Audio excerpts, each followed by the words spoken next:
ఎకరాలుగా భూమిని కొంటున్న మనిషిని చూసి శ్మశానం నవ్వింది.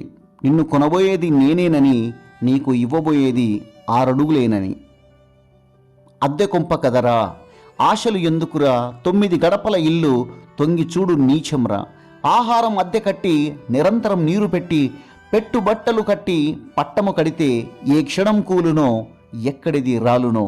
మాట వినని మిత్రద్రోహి మహిలోన లేదురా. నువ్వు నిన్న అనుకున్నది జరగలేదు, నీ ఆలోచన వద్దు. నీకోసం భగవంతుడు నేడు అన్నది ఒకటి సృష్టించాడు. కొత్త ఉత్సాహంతో మరో ప్రయత్నం ప్రారంభించు, ఎన్నో అద్భుతాలను సాధిస్తావు. నువ్వంటే భయపడేవాడు నీ గురించి నలుగురికి చెడుగా చెప్తాడు. అదే నువ్వంటే ఇష్టపడేవాడు నీ గురించి మంచిగా చెప్తాడు.